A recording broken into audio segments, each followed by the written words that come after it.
नमस्कार दोस्तों, कैसे हैं आप लोग। उम्मीद करता हूँ खुश होंगे, मज़े में होंगे। तो दोस्तों, जैसा कि आप जानते हैं, मैं इस चैनल पर लेकर आता हूँ नए नए ऑडियो बुक्स जो होते हैं कॉमिक्स से, नॉवल से और स्टोरीज से। अगर आपको ऐसे कंटेंट पसंद है तो प्लीज़ मेरे ऑडियो बुक्स को लाइक करें और चैनल को सब्सक्राइब करें, क्योंकि मैं ऐसे कंटेंट लाता रहता हूँ। तो चलिए दोस्तों, इसी नोट पर आज की वीडियो शुरू करते हैं। आज की वीडियो में मैं आपको सुनाने वाला हूँ सन की कातिल नॉवल का पार्ट 6। इसके बाकी के 5 पार्ट्स आप ऑलरेडी सुन चुके होंगे, और अगर आपने नहीं सुने तो उनके लिंक्स आपको ऊपर आई बटन से मिल जाएंगे।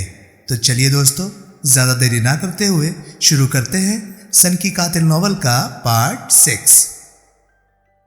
इंतज़ार करने के अतिरिक्त अब दूसरा कोई चारा नहीं था, और इंतज़ार करने में हैरी को बड़ी कोफ्त होती थी। समय गुजरने के लिए वो फिल्म देखने चला गया था। यद्यपि फिल्म काफ़ी अच्छी थी, मगर दिमागी बोझ के कारण वो उसका लुत्फ़ नहीं उठा सका था। उसने बीज तो बो दिया था, लेकिन अब ये देखना था कि कोंपल फूटती है या नहीं। जंग के दिनों में वो जापानियों के संपर्क में आया था, और उसे मालूम था कि वे बेहद चालाक और धूर्त होते हैं। ताकामोरी दुनिया की किसी भी चीज़ से ज़्यादा हीरे हासिल करना चाहेगा। उस जैसे अमीर व्यक्ति के लिए अपनी इच्छा की चीज़ हासिल करना कोई कठिन काम नहीं होता। ऐसा नहीं लगता था कि ताकामोरी उसे पुलिस के हवाले कर देगा। हैरी को इस बात पर भरोसा हो रहा था। असली खतरा तो उस वक्त हो सकता है जब वो हीरे ताकामोरी को सौंप रहा होगा। उस समय ताकामोरी उसे डबल क्रॉस करने की कोशिश कर सकता है। 9 बजे के बाद वो सिनेमा हॉल से निकला था। रात काफ़ी अंधेरी तथा नमसी थी, और वो टोपी आगे की ओर झुकाकर तथा कोट की जेब में हाथ डाले पैदल होटल लौट आया था। होटल के प्रवेश द्वार के सामने खड़ी एक लंबी सी काली कैडिलैक की ओर हैरी ने ध्यान नहीं दिया, और जब वो उसके करीब से गुजरा तो किसी ने धीरे से उसका नाम पुकारा। हैरी अचानक ठिठक कर रुक गया और कार की ओर देखने लगा। कार का जापानी शोफर हल्के पीले रंग की यूनिफॉर्म पहने हुए था और ड्राइविंग व्हील पर बैठा था। वो स्थिर निगाहों से सामने की ओर देख रहा था। ताकामोरी पिछली सीट पर बैठा हुआ था। उसने कार की खिड़की से हैरी की ओर देखा और इशारे से उसे अपने पास बुलाया। हैरी साइड से चलते हुए उसके पास पहुंचा। अगर तुम्हारे पास कुछ समय हो तो हम एक और वार्तालाप कर सकते हैं, मिस्टर ग्रिफिन, ताकामोरी बोला। क्या तुम कार के अंदर आ रहे हो? हैरी मुस्कुराया। वो आश्वस्त होने लगा था कि विजय उसकी हो गई है। उसने स्वयं से कहा, अगर ताकामोरी सौदा मंजूर करने को तैयार ना होता तो वो पुलिस के साथ लिए बगैर इस प्रकार हैरी से मिलने नहीं चला आता। कार की ऐश्वर्यशाली सीट पर ताकामोरी की बगल में बैठते हुए हैरी ने यह सोचकर तीव्र उत्तेजना महसूस की कि जल्दी ही उसके पास भी अपनी एक ऐसी शानदार कार होगी। $15 लाख, 2 हवाई जहाज खरीदने के बाद भी उसके पास खर्च करने के लिए बहुत सारे पैसे बच सकते हैं। मैंने सोचा कार में बैठकर बातें करना अधिक सुविधाजनक होगा, ताकामोरी ने कहा। दफ्तर में वार्तालाप दूसरों द्वारा सुनी जा सकती है। मेरा शोफर सिर्फ जापानी जानता है, अतः उसकी तरफ से तुम निश्चित रहो। क्या आपने मेरी योजना का अध्ययन किया? हैरी ने पूछा। एक निगाह डाली थी, ताकामोरी बोला, क्योंकि हवाई जहाज़ों में मेरी कोई दिलचस्पी नहीं है, अतः मैंने इसे नहीं पढ़ा। मेरी नज़रों में हवाई जहाज़ यातायात का साधन है और प्रगति का प्रतीक भी, लेकिन मैं समुद्री जहाज़ को अधिक महत्व देता हूँ। उसने वो लिफाफा निकाला और हैरी की ओर फेंक दिया। मुझे तुम्हारी योजना में कोई दिलचस्पी नहीं है। हैरी ने तीखी नज़रों से उसकी ओर देखा। ये बात बिल्कुल अनपेक्षित थी। कोई बात नहीं, उसने कहा और लिफाफा जेब के अंदर डाल लिया। अगर आपको मेरी कंपनी में 10% का हिस्सा नहीं चाहिए तो ना सही, लेकिन आप इसमें पूंजी तो लगा रहे हैं ना? मैं ऐसा नहीं सोचता, ताकामोरी बोला। मैं सिर्फ उसी कंपनी में पूंजी लगाता हूँ जिनमें मेरी गहरी दिलचस्पी हो, और तुम्हारी ये योजना मेरे लिए कोई मायने नहीं रखती। हैरी के शरीर में गुस्से की लहर दौड़ने लगी। इसका मतलब आप हीरे हासिल करना नहीं चाहते? उसने पूछा। बेशक, मैं उन्हें हासिल करना चाहता हूँ, ताकामोरी बोला और मुस्कुराने लगा। लेकिन क्योंकि वे मेरी संपत्ति है, अतः मैं उनके बदले कोई रकम नहीं चुकाना चाहता। अच्छा, हैरी का चेहरा तमतमा उठा और आंखें चमकने लगी। ओके, फिर तो आप हीरो को हमेशा के लिए भूल जाइए। मैं कोई दूसरा खरीदार ढूंढ लूँगा। कार रुकवा दीजिए, मैं उतरना चाहता हूँ। थोड़ी देर और बैठकर मेरी बात सुनो तो मुझे बड़ी खुशी होगी, ताकामोरी ने नम्र स्वर में कहा। जब तुम मुझसे मिलने आए थे तो तुमने कहा था कि मेरे बारे में तुम काफ़ी बातें जानते थे, लेकिन तुम मेरे लिए बिल्कुल अजनबी थे और मुझे व्यवस्थापूर्वक तुम्हारी हर बात सुननी पड़ी थी। तुमने मुझे एक बेईमान आदमी समझा था। ये तुम्हारी बहुत बड़ी गलती थी मिस्टर ग्रिफिन, कि जिस आदमी को तुम आत्मीय तौर पर नहीं जानते उसके बारे में ऐसी राय कायम कर डाली। तुमने मुझे सुझाव दिया कि मैं $15 लाख के मामले में बीमा कंपनी के साथ धोखाधड़ी करूं। अगर मैंने वैसा कर लिया होता तो तुम स्वयं को सुरक्षित स्थिति में ले आते, क्योंकि उस स्थिति में तुम अपनी योजना में मुझसे पूंजी लगवाने के लिए मुझे ब्लैकमेल कर सकते थे। मगर मैंने कभी भी स्वयं को ब्लैकमेल किए जाने की स्थिति में नहीं डाला और जिंदगी के इस अंतिम दौर में ना कभी डालना चाहता हूँ। लेकिन तुमने ठीक विचार किया था मिस्टर ग्रिफिन कि मैं हीरे चाहता हूँ, बुरी तरह चाहता हूँ। वेल, मैं आपको थोड़े ही रोक रहा हूँ। कीमत है $15 लाख। हैरी बोला। कीमत नहीं तो हीरे भी नहीं। मुझे मालूम था कि तुम यही रवैया अपनाओगे, ताकामोरी कोमल स्वर में बोला। लेकिन मुझे बताओ मिस्टर ग्रिफिन, तुम क्या चाहते हो? कीमत की रकम या अपनी मौत? इन दोनों में से तुम किसको चुनना पसंद करोगे? देखिए, अपनी सीट पर तेजी से मुड़कर ताकामोरी की ओर घूरते हुए हैरी ने कहा, ये सब छोड़ दीजिए। आप हीरे चाहते हैं या नहीं? निस्संदेह मैं चाहता हूँ। मेरा सवाल है, तुम जिंदा रहना चाहते हो या नहीं? हैरी तन गया। क्या मतलब? वही जो मैंने कहा। मुझे अपनी बात खत्म करने दो, फिर तुम अपनी स्थिति को बखूबी जान लोगे।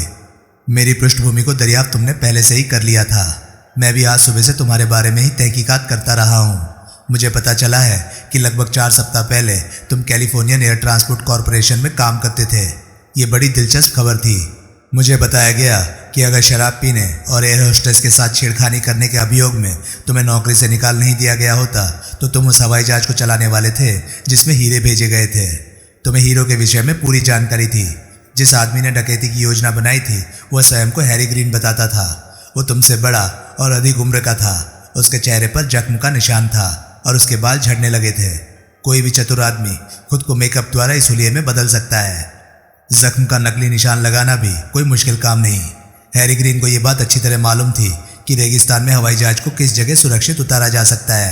इससे मुझे लगता है कि उसने उस रूट पर कई बार हवाई सफर किया होगा और ये जानकारी हासिल की होगी जैसा कि तुमने किया था मिस्टर ग्रिफिन। मेरे विचार में हैरी ग्रीन और हैरी ग्रिफिन दोनों एक ही आदमी के नाम हैं और वो एक ही आदमी है। हत्या के जुर्म में पुलिस को हैरी ग्रीन की तलाश है। ताकामोरी थोड़ी देर रुका, फिर आगे कहने लगा, इसलिए मैंने तुमसे पूछा था कि तुम जिंदा रहना चाहते हो या नहीं। जहाँ तक मैं देख रहा हूँ तुम्हारे बचने की संभावना कमी है। क्या ख्याल है तुम्हारा? उसका कोमल स्वर सुनकर हैरी के जिस्म में भय की सर्द लहर दौड़ गई। उसने अपने कोट के अंदर हाथ डाला और उसकी उंगलियां अपनी गन के दस्ते पर जकड़ गई। पागल हो गए हो तुम? वो कर्कश स्वर में चिल्लाया। मैंने तुम्हें बता दिया है कि हीरे मुझे रेत में पड़े मिले थे। डकैती से मेरा कोई वास्ता नहीं। हो सकता है मैं गलती में हूँ, लेकिन सच्चाई जानना तो बिल्कुल आसान है। पुलिस के पास हैरी ग्रीन की उंगलियों के निशान हैं। ये बात तुम्हें भी मालूम होगी अगर अखबार पढ़ते हो तो। क्या हम पुलिस हेडक्वार्टर चलें और उन्हें हैरी ग्रीन की उंगलियों के निशान के साथ तुम्हारे निशान का मिलान करके देख लेने दें? सुनो तुम पीले सांप, हैरी गुर्राया। फिर उसने झटके से गन निकालकर ताकामोरी की बगल से नली सटा दी। तुम मुझे डरा नहीं सकते। अगर तुमने मुझे पुलिस के हवाले कर दिया तो मैं कसम खाकर कहता हूँ हीरे तुम्हें कभी नहीं मिलेंगे। ताकामोरी ने गन की ओर देखा।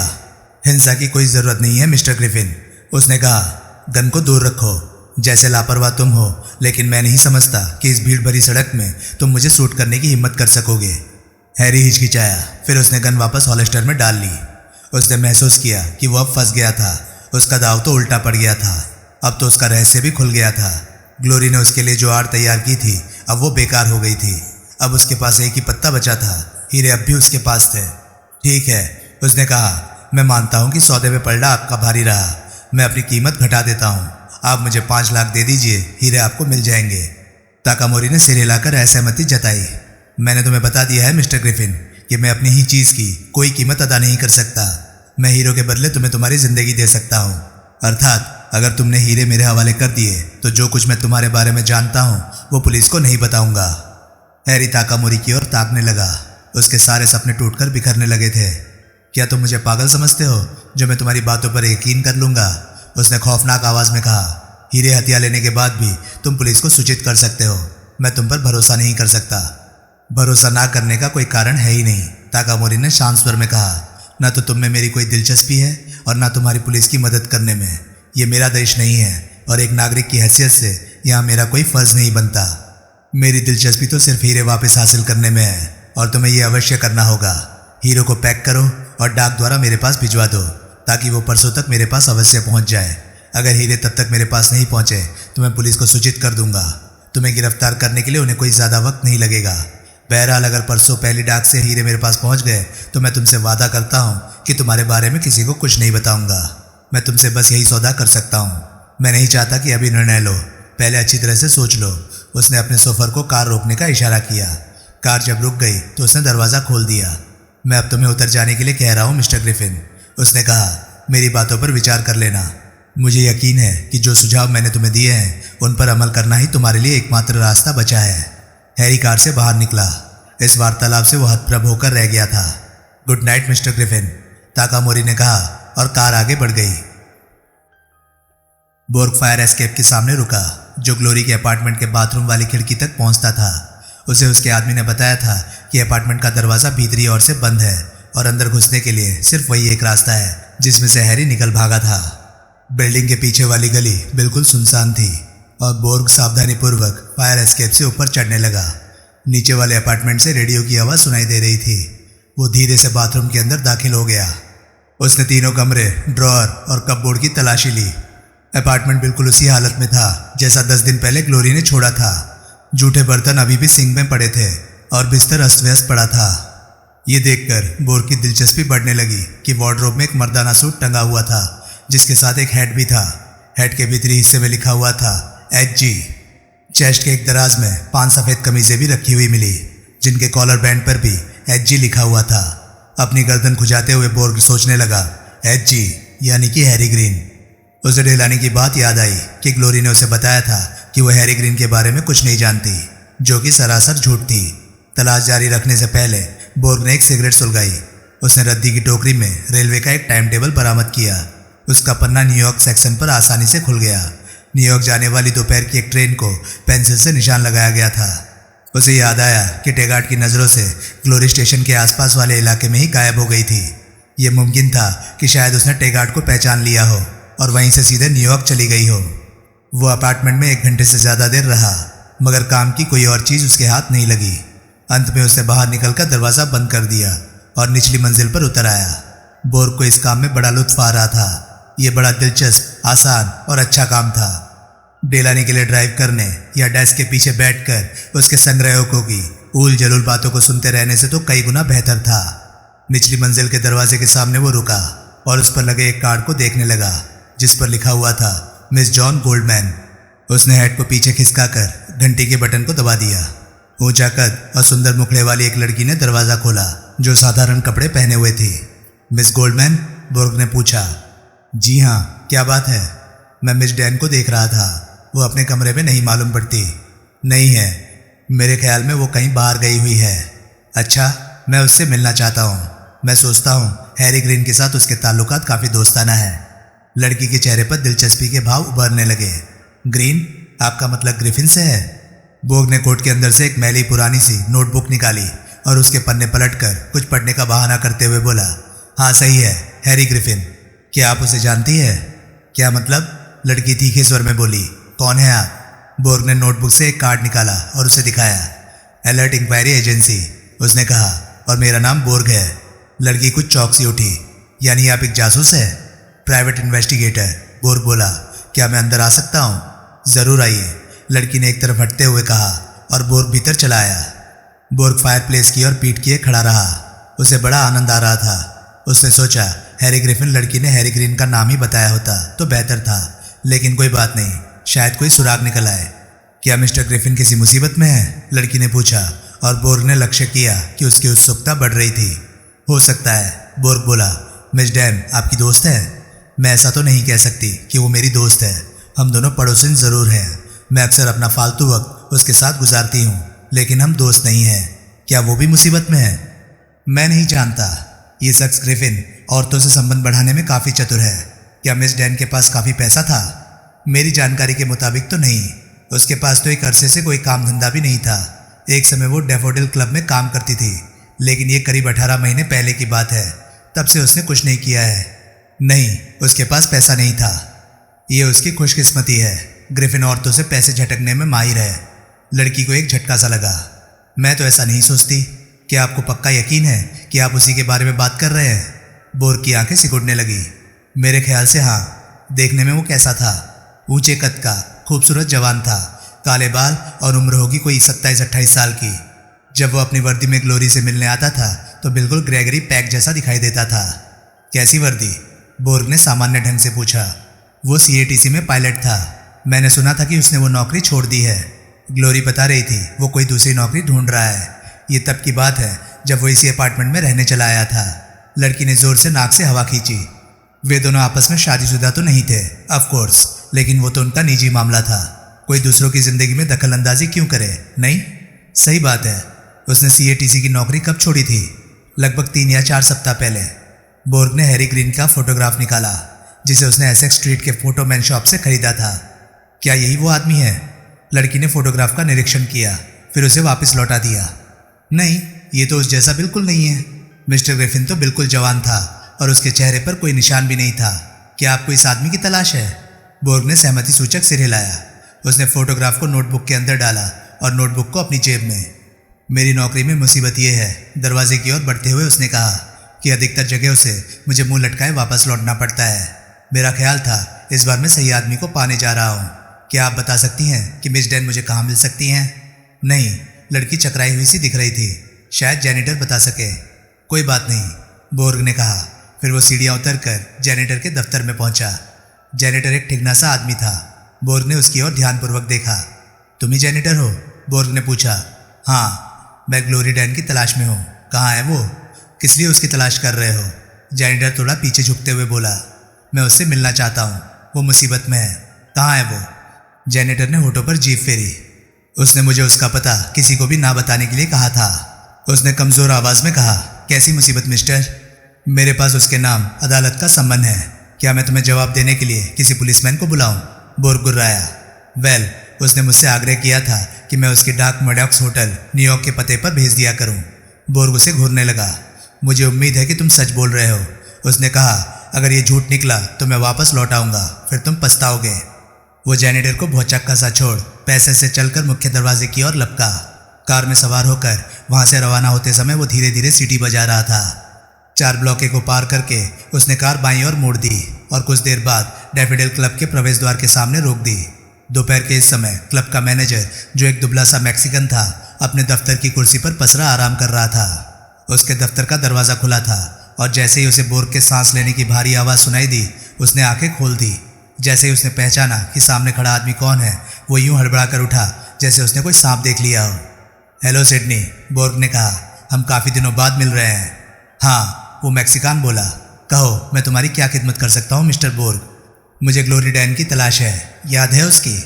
क्यों नहीं, ज़रूर, लेकिन मैंने महीनों से उसे नहीं देखा है। मुझे मालूम है। क्या तुम्हारे पास उसकी कोई तस्वीर है सिडनी? मैक्सिकन की आंखें फैलने लगी। क्या कोई भारी गड़बड़ी है? नहीं, मैं सिर्फ उससे कुछ बातें करना चाहता हूँ। मैक्सिकान ने अपने डेस्क का ड्रॉअर खींचा और उसमें से हाफ प्लेट ग्लासी फोटोग्राफ का एक बंडल निकाला। उसने एक तस्वीर छांट कर निकाली और उसे डेस्क पर रख दिया। ये रही। बोर्ग ने वो तस्वीर उठाई और कई सेकंड तक उसे घूरता रहा। बुरी नहीं है, मैंने इससे भी कई गुजरी देखी है। वो बिल्कुल ऐसी ही दिखती है। ये तस्वीर 2 साल पहले की ली गई है। इस वक्त वो थोड़ी बहुत बदल गई होगी, लेकिन इसकी मदद से आप उसे पहचान जाएंगे। बोर्ग ने हामी भरी, तस्वीर को नोटबुक के अंदर डालकर जेब में रख लिया और मुड़कर दफ्तर से बाहर निकलने लगा। क्या तुम सच कह रहे हो कि वो मुसीबत में है? मैक्सिकान ने पूछा। वो बहुत भली लड़की थी। जब वो यहाँ काम करती थी, वो अचानक चुप हो गया क्योंकि वो हवा में बातें कर रहा था। बोर्ग तब तक सीढ़ियाँ उतरकर अपनी कार तक पहुँच चुका था। कार स्टार्ट करते हुए बोर्ग ने सोचा, वो तरक्की के रास्ते पर चल रहा था। क्या ग्रिफिन ही हैरी ग्रीन हो सकता है? हर चीज़ इसी ओर इशारा कर रही थी। वो पायलट था और इसमें भी कोई शक नहीं है कि हैरी ग्रीन भी पायलट था। ग्रिफिन को हीरो के बारे में पूरी जानकारी थी। बोर्ग ने सोचा, वो सही रास्ते पर चल रहा है। उसने झटके से कार आगे बढ़ा दी। 40 मिनट बाद वो CATC के पार्सल मैनेजर हर्बर्ट हेनरी के दफ्तर में उसके सामने बैठा हुआ था। कहिए, मैं आपके लिए क्या सहायता कर सकता हूँ? हेनरी ने पूछा। कुछ हफ्ते पहले आपके यहाँ हैरी ग्रिफिन नामक एक आदमी काम करता था, बोर्ग ने कहा। आपको उसकी याद है? हेनरी का चेहरा उदास पड़ गया। हाँ, याद है। क्या बात है? मैं उससे मिलने की कोशिश कर रहा हूँ। मैं आपकी मदद नहीं कर सकता। जब से उसने कंपनी की नौकरी छोड़ दी है, मैंने उसे देखा ही नहीं। वो शहर छोड़कर चला गया है, बोर्ग बोला। सुना है वो न्यूयॉर्क में कहीं है। ये इंक्वायरी किस लिए? क्या कोई गड़बड़ी है? नहीं, ग्रेगसन नामक वकील की फर्म ने मेरी सेवाएं ली है। उनके पास हैरी के किसी रिश्तेदार ने हैरी के लिए विरासत में एक रकम छोड़ रखी है। वे उसे वो रकम सौंप देना चाहते हैं। हेनरी के चेहरे से संदेह के भाव दूर हो गए और वो आश्वस्त हो गया। सुनकर खुशी हुई। क्या रकम बहुत बड़ी है? बोर्ग ने अपने भारी कंधे झटकाए। नहीं, कोई ज़्यादा नहीं, सिर्फ $2000 के लगभग। अगर मैंने जल्दी ही उसे नहीं ढूंढ निकाला तो ये रकम भी मेरे खर्चे में ख़त्म हो सकती है। और मुझे तो उसका हुलिया भी मालूम नहीं है। क्या आपके पास उसकी कोई तस्वीर होगी? शायद होगी, हेनरी ने कहा और बजर का बटन दबाया। जब एक लड़की अंदर चली आई तो उसने उससे हैरी की फाइल ले आने को कहा। 5 मिनट बाद लड़की वापस आई और उसने फाइल हेनरी के हाथ में रख दी। मुझे खुशी हो रही है कि इससे थोड़ी ही सही कुछ रकम तो मिल रही है, फाइल के पन्ने उलटते हुए हेनरी ने बोला। वो बहुत अच्छा पायलट था। मुझे अफसोस है कि वो यहाँ से चला गया। मैंने सुना था कि उसे नौकरी से निकाल दिया गया था, बोर्ग ने अनुमान लगाते हुए पूछा। थोड़ी गड़बड़ थी जरूर, लेकिन सबसे बढ़कर ये उसकी बदकिस्मती ही थी।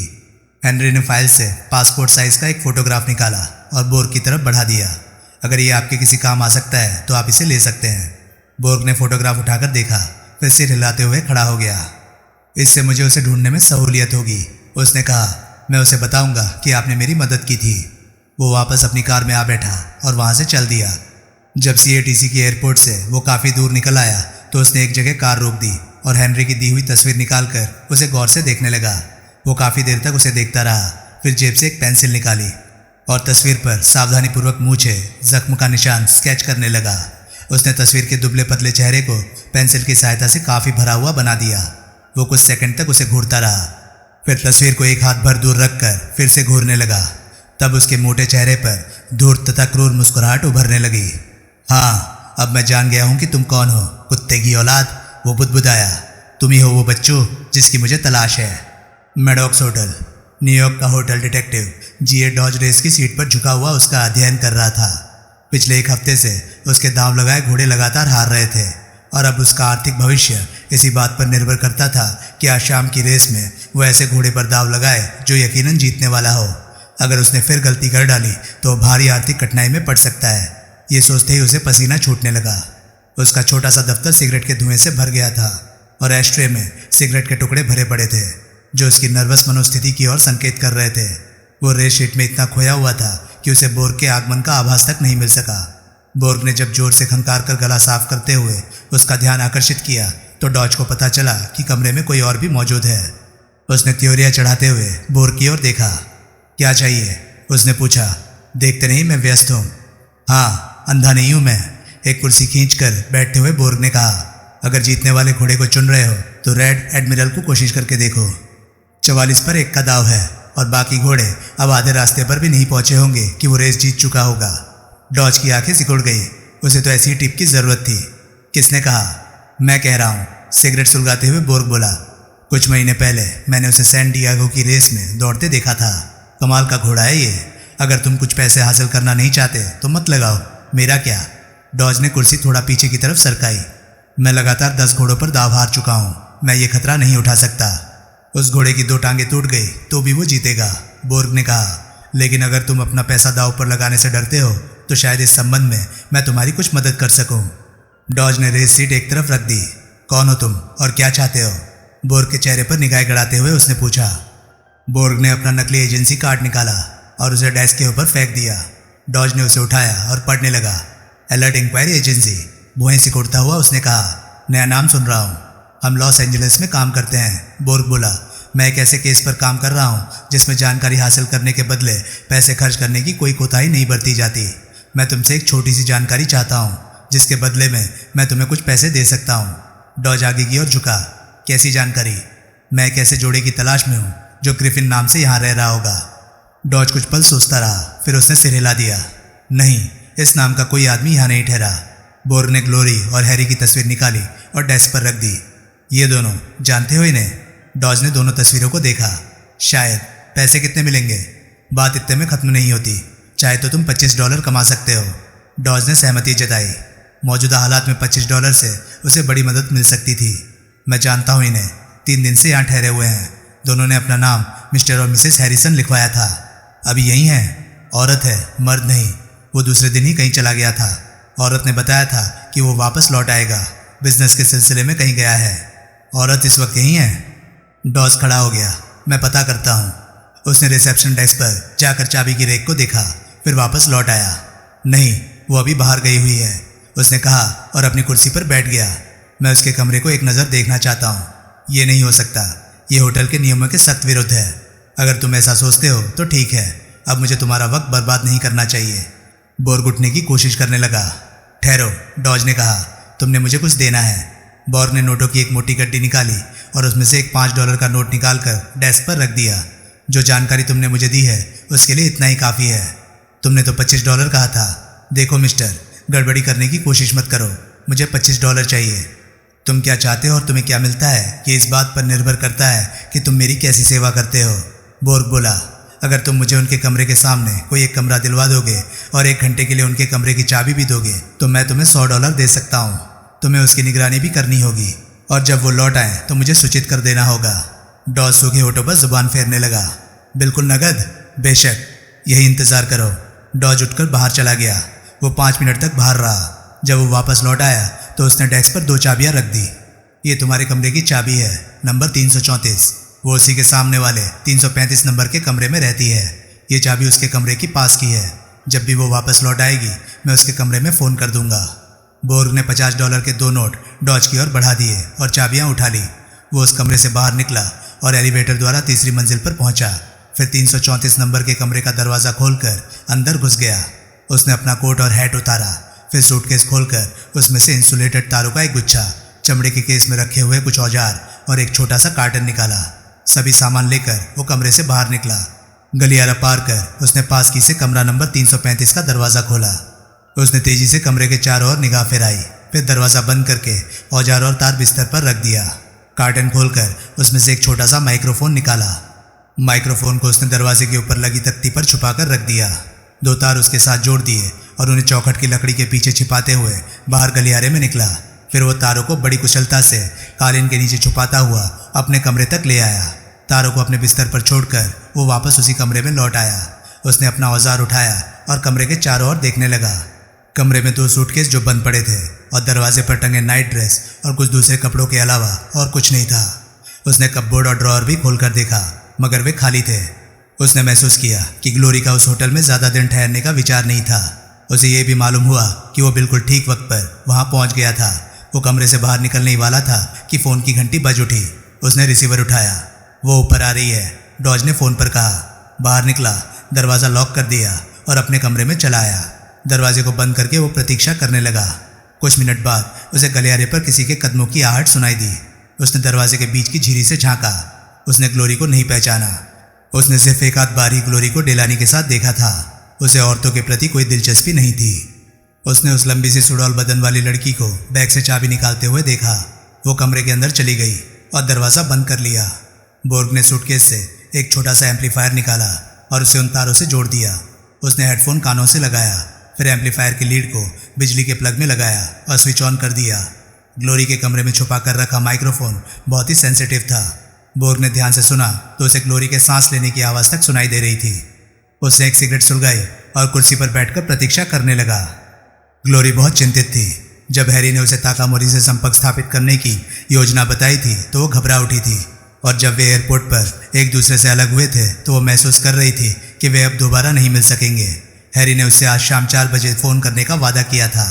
वो 4 बजने से 20 मिनट पहले ही होटल लौट आई थी और अब कुर्सी पर बैठकर उसके फ़ोन का इंतज़ार कर रही थी। वैसे ग्लोरी को उम्मीद नहीं थी कि हैरी का फ़ोन आएगा।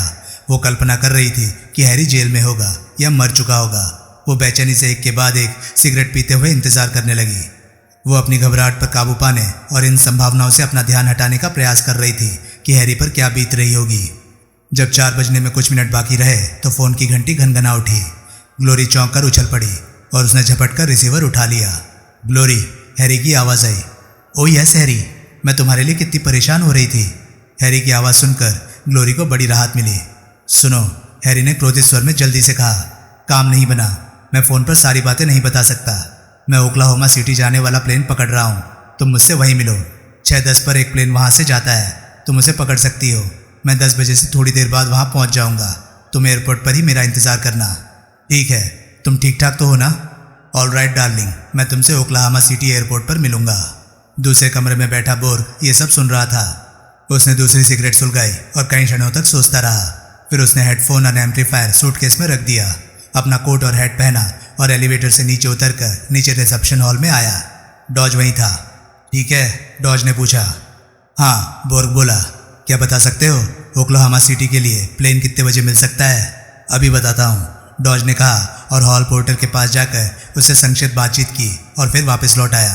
एक 5 बजे जाता है, दूसरा 6:10 पर। बोर्ग ने अपनी कलाई घड़ी पर निगाह डाली। वो 5 बजे वाला प्लेन पकड़ सकता था। वो बाहर की ओर लपका। तुम जा रहे हो? डॉज चिल्लाया, मगर बोर्ग रुका नहीं। बाहर निकलकर वो एक टैक्सी पर सवार हो गया और ड्राइवर से बोला, एयरपोर्ट चलो। डॉज टैक्सी को जाते हुए देखता रहा। फिर कंधे उचकाकर वो अपने दफ्तर में लौट आया और कुर्सी पर बैठ गया। उसने बोर्ग से मिले $100 रेड एडमिरल पर दाव पर लगा दिए थे। रेस शुरू होने वाली थी। वो बेचैनी महसूस करने लगा। 20 मिनट बाद जब फ़ोन पर उसे खबर दी गई कि रेड एडमिरल मुश्किल से 6ठे नंबर पर आया है, तो उसने रिसीवर जोर से पटक दिया और गालियां बकने लगा। अब वो मुश्किल में पड़ गया था। उसे किसी भी तरह और जल्दी से जल्दी कुछ रकम का इंतजाम करना होगा। वो खड़ा हो गया और हॉल पोर्टर से कुछ उधार मांगने के अभिप्राय से रिसेप्शन हॉल में आया तो ग्लोरी डेस्क पर अपना हिसाब चुकता कर रही थी। उसने ग्लोरी को बैग से नोटों की गड्डी निकालते देखा तो उसकी आंखें सिकुड़ गई। वो कुछ देर तक वहीं खड़ा रहा और जब ग्लोरी रिसेप्शन डेस्क से हट गई तो वो उसके सामने जाकर खड़ा हो गया। माफ़ कीजिए मिसेस हैरिसन, उसने कहा, मैं अपने दफ्तर में आपसे कुछ ज़रूरी बातें करना चाहता हूँ। ग्लोरी की आंखों में घबराहट तैरने लगी। उसे देखकर डॉज को थोड़ी तसल्ली सी महसूस हुई। क्या बात है? कपकपाती आवाज़ में ग्लोरी ने पूछा। ज़्यादा देर नहीं लगेगी, डॉज बोला। आइए। दोनों दफ्तर में आकर बैठ गए। मैं जल्दी में हूँ, बात क्या है?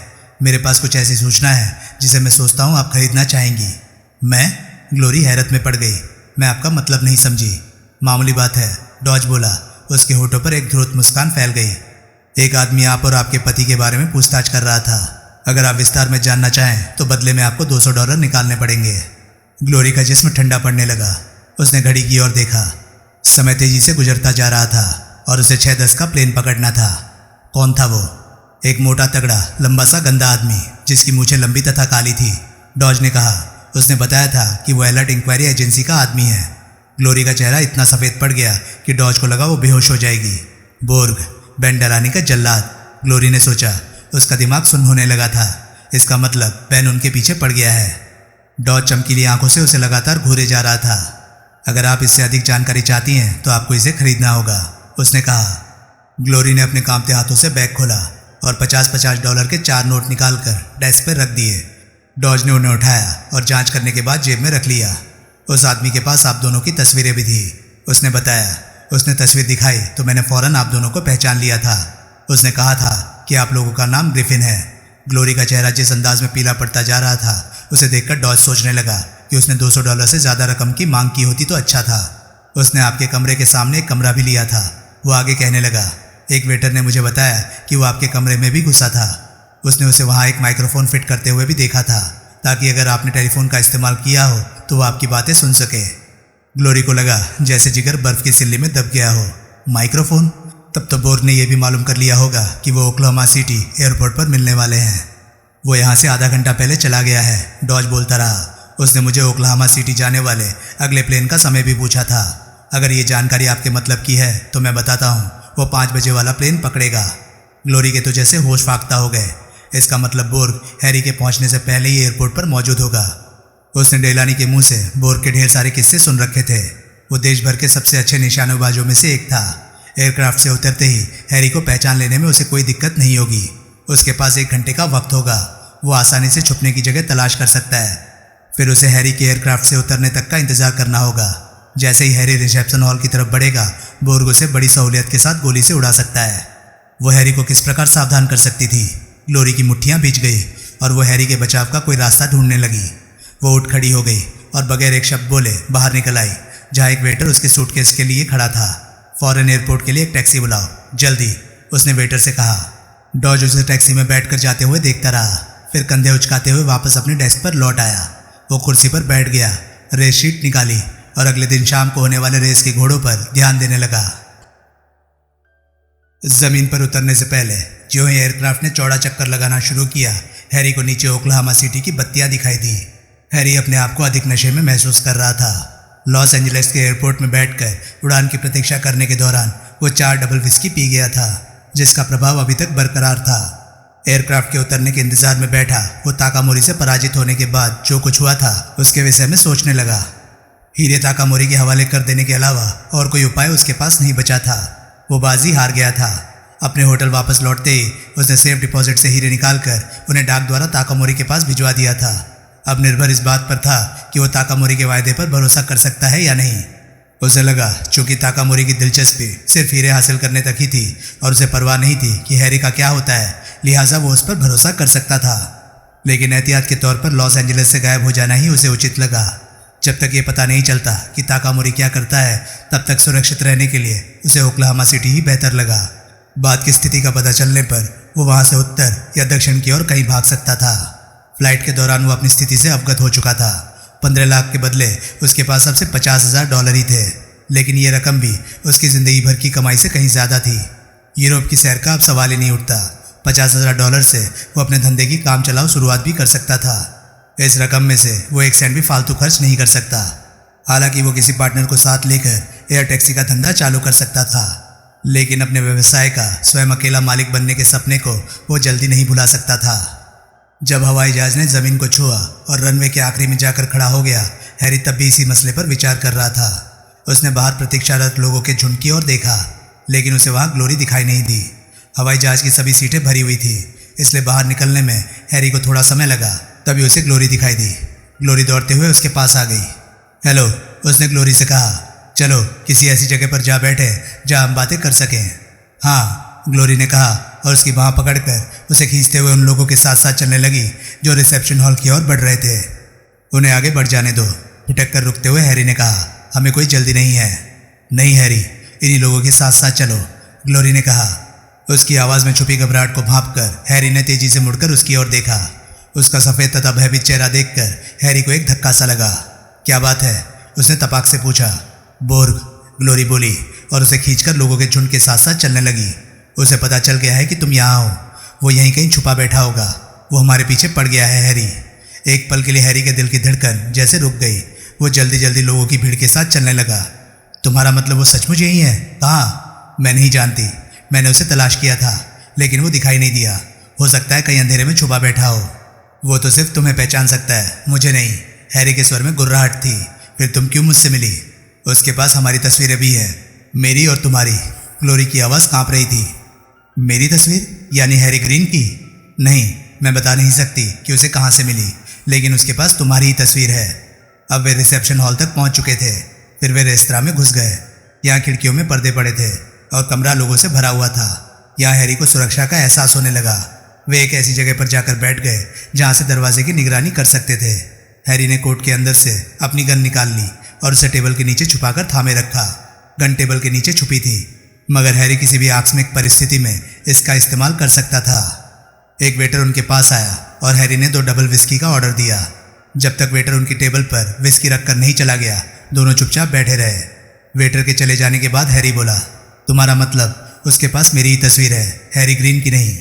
हाँ, जब बोर्ग ने होटल डिटेक्टिव को तुम्हारी तस्वीर दिखाई थी तो उसने तुम्हें पहचान लिया था। हैरी के चेहरे पर पसीने की बूंदें छलछला आई। तो उसे पता चल गया कि मैं कौन हूँ? आखिर किस तरह? वो ग्लोरी की ओर मुड़कर उसे घूरने लगा। तुम्हारी सारी चतुराई बेकार साबित हो गई। कौन है होटल डिटेक्टिव? मुझे सारी कहानी बताओ। ग्लोरी ने संक्षेप में डॉज के बारे में बता दिया। मैंने तुम्हें पहले ही चेतावनी दी थी डार्लिंग, उसने कहा। मुझे मालूम था कि बेन इतनी आसानी से हमारा पीछा नहीं छोड़ेगा। बोर्ग बेहद खूंखार आदमी है, मैंने उसके बारे में बहुत कुछ सुन रखा है। हैरी आधी विस्की पी गया और एक सिगरेट सुलगाने लगा। उसकी निगाहें बराबर दरवाजे की ओर थी। बिन बताए वो समझ गया कि बोर्ग बहुत ही खतरनाक आदमी है। तुम्हें मुझसे दूर ही रहना चाहिए था, वो बोला। मुमकिन था कि वो मुझे अंधेरे में पहचान ना सके, लेकिन जैसे कपड़े तुमने पहन रखे हैं उससे तुम्हें पहचान लेने में उसे कोई गलती नहीं हो सकती। इन कपड़ों में तुम्हें कोई अंधा भी पहचान सकता है। मुझे कपड़े बदलने के लिए वक्त ही नहीं मिला। बड़ी मुश्किल से प्लेन पकड़ पाई थी। मैं सिर्फ इतना ही जानती थी कि तुम्हें सतर्क कर देना है। हम यहाँ रात भर तो नहीं बैठ सकते, हैरी बोला। तुमने कोई होटल तलाश कर लिया? नहीं डार्लिंग, मैं आधा घंटा पहले ही यहाँ पहुँच पाई थी। तब से बोर्ग की तलाश करती रही थी। तुमने तो सारा मामला चौपट कर दिया, हैरी गुस्से में भरकर बोला। क्या हम अब कहीं नहीं जा सकते? ग्लोरी बखूबी समझ रही थी कि हैरी बुरी तरह भयभीत है और इसलिए अपनी बौखलाहट उस पर थोप रहा है। वो ये भी समझ रही थी कि इस विपत्ति से निकलने का कोई रास्ता है तो उसे सिर्फ वही सुझा सकती है। तुम्हें क्या हो गया है हैरी? क्या तुम्हें पैसे नहीं मिले? नहीं, उस पीले सांप को मालूम हो गया कि डकैती मैंने डाली थी। उससे कुछ लिए बगैर ही मुझे हीरे उसे सौंप देने पड़े। ग्लोरी के चेहरे का रंग उड़ गया। क्या वो पुलिस को खबर कर देगा? वो तो कहता था नहीं करेगा। मुझे भी ऐसा ही लगता है, लेकिन ऐसी तैसी उसकी। हमें अब बोर्ग से छुटकारा पाने के लिए कुछ करना होगा। सुनो हैरी, तुम कुछ देर यहीं ठहरो। वो यहाँ कोई गड़बड़ी करने की हिम्मत नहीं कर सकता। मैं कार तलाश करती हूँ, फिर होटल का बंदोबस्त कर लूँगी। तुम यहीं ठहरो और मेरी प्रतीक्षा करो। हैरी ने क्रोधित निगाहों से उसकी ओर देखा, मगर उन आंखों में कुछ राहत के भाव थे। ठीक है, मैं यहीं बैठा रहूँगा। देखो तुम कुछ कर सकती हो या नहीं, लेकिन जल्दी। ग्लोरी बाहर रिसेप्शन हॉल में निकल आई। उसे डर था कि कहीं बोर्ग उसे कुछ कर न गुजरे। वो बैन को जानती थी। उसके साथ धोखाधड़ी करने वाले किसी को भी वो जिंदा नहीं छोड़ सकता था। वो बाहर निकलने वाले मुख्य दरवाजे के पास जाकर खड़ी हो गई और बाहर झांकने लगी। एक और टैक्सियों की कतार खड़ी थी, लेकिन वो कोई प्राइवेट किराए की कार चाहती थी। वो इधर उधर देख रही थी कि उसे किसी लड़की की आवाज़ सुनाई दी, जो कह रही थी, भगवान के वास्ते क्या तुम ये कहना चाहते हो कि मेरी सहायता के लिए तुम्हारे पास कोई पायलट नहीं? ग्लोरी ने मुड़कर उस तरफ देखा। 22-23 साल की एक ब्लॉन्ड युवती जो एक नीले रंग की जीन्स और तविड़ का कोट पहने हुई थी और उसके घने रेशमी बाल कंधों तक झूल रहे थे, उसके पास ही खड़ी थी। ग्लोरी ने उसके बालों को प्रशंसात्मक निगाहों से देखा और बाहर निकलते निकलते रुक गई। वो लड़की एयरपोर्ट के एक अधिकारी से बातें कर रही थी। आई एम सॉरी मिस क्रेनोर, हम आपकी मदद नहीं कर सकते, वो अधिकारी कह रहा था। हमारे सभी पायलट इस समय व्यस्त है। लेकिन देखो, मेरा पायलट बीमार पड़ गया है, वो एयरक्राफ्ट उड़ा नहीं सकता। मुझे किसी भी हालत में आज रात को ही घर पहुंचना है, कुछ तो करो। ग्लोरी उनकी बातचीत सुनने लगी। उस अधिकारी ने अपना सिर हिलाया और माफ़ी मांगते हुए मुस्कुराया। मुझे सचमुच बहुत अफसोस है, मैं मजबूर हूँ। आपकी मदद करने में मुझे दिली खुशी होती, लेकिन सुबह से पहले मैं कुछ नहीं कर सकता। मैं सुबह तक का इंतज़ार नहीं कर सकती। क्या तुम्हारी नज़र में कोई ऐसा व्यक्ति नहीं जो इस समय मेरी मदद कर सके? कोई भी? जी नहीं। आप पैसेंजर सर्विस से क्यों नहीं चली जाती मिस ग्रोनर? आपका पायलट जब ठीक हो जाएगा तो वो प्लेन ले आएगा। युवती तनिक हिचकिचाई, फिर कंधे उचकाने लगी। तो दोस्तों, ये था सन की कातिल नॉवल का पार्ट 6। आपको ये पार्ट कैसा लगा प्लीज़ कमेंट सेक्शन में अपनी राय मुझे ज़रूर बताएं। और हाँ, अगर आपको मेरे वीडियोस पसंद आ रहे हैं तो प्लीज़ उन्हें लाइक कीजिए और चैनल को सब्सक्राइब कीजिए, क्योंकि ऐसे कंटेंट मैं लाता रहता हूँ। तो चलिए दोस्तों, मैं मिलता हूँ अब आपसे अगली वीडियो में। तब तक के लिए नमस्कार, गुड बाय। सेफ रहिए, खुश रहिए, मज़े करिए।